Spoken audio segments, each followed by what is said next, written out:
radiallahu anhu says, when Abu Bakr became Khalifa, this is extremely beautiful by the way. I want you to actually put yourself in Medina right now. You live there, Abu Bakr is the Khalifa. He leads the Salah, he leads the prayer. He said every day after Fajr, Abu Bakr radiallahu anhu would go in an opposite direction of his house and he would go deep into the desert. I was very curious, right? What does he do out there? So Umar radiallahu anhu said, I'd watch him every single day. Go to Salat al-Fajr and then Abu Bakr does not return home. He just walks far away into the desert. So he said, every day I'd wonder, ila ayna yakhruj? Where does he go? Where does he go? Where does he go? He said, one day I said to myself, la atba'anna. That's it. I'm gonna go follow him and find out what he's doing. I just can't get over this curiosity of mine.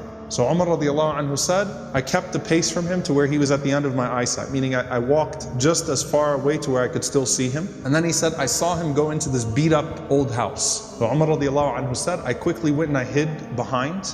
And he said, he spent a long time in there. It wasn't like a short amount of time. He spent a long time until after the sun was up, meaning it was getting hot. This is after Fajr, this is way past Duha, way past sunrise, and it got hot, and then Abu Bakr radiallahu anhu left the home and he made his way back to Medina. He said, this is way out of the city of Medina now. This isn't even the city of Medina right now. Way out of the city of Medina. So Umar radiallahu anhu said, I waited until I could no longer see him, meaning he made his way back to Medina. And Umar radiallahu anhu said, I knocked on the door, okay? And he said, this woman opened the door. She was elderly, she was frail, she was blind, and there were a bunch of little kids running around, okay? So I said to her, Assalamu alayki, ma sha'nukum ya amatullah. I said, peace be unto you. What is your situation, O servant of Allah? And she said that I am a blind woman, and I have no one to take care of me, and I also have these orphans with me. You know, and the implication, Allahu Alam, her kids died, left behind, these are her grandchildren, or these were orphans. Somehow, it's her, and it's some orphan children. And she says, I have no one to take care of me, and these orphans. Umar radiallahu anhu said, who is that visitor that comes to you every single day? The answer, she says, I don't know who he is. La yuthkar li ismuhu abada. He never once shared his name with me.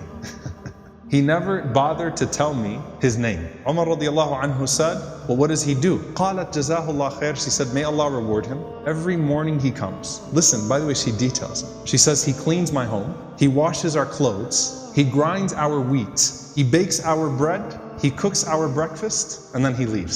Subhanallah. Think about that. If this was the only narration we had about Abu Bakr, it's incredible.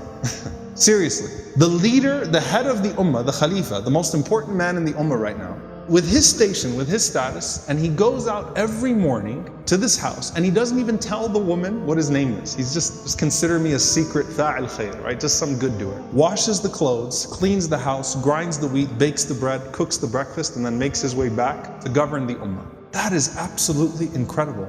Umar radiallahu ta'ala anhu says, every single day, like, is this really what he does every single day? She said, every day, may Allah bless him. Umar radiallahu anhu said, do you pay him anything? She said, nothing.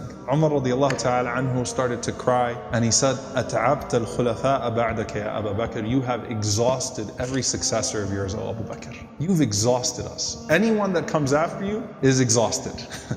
Because this is a standard that is impossible for us to meet. A gem here, by the way, very important. Can you imagine how many deeds of Abu Bakr that history has never recorded?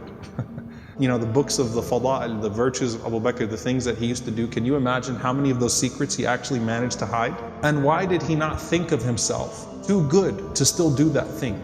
And by the way, a lesson for all of us. If you're someone who does some khair that everyone knows about, you better have some khair that only Allah knows about. Right? You better have some khair that only Allah subhanahu wa ta'ala knows about. And let it be an involved khair too. Okay? An involved form of good. Not just a secret charity, but this is something that has a spiritual reminder and effect on him too, right? Going and visiting this elderly woman and her orphans every single day and doing those things.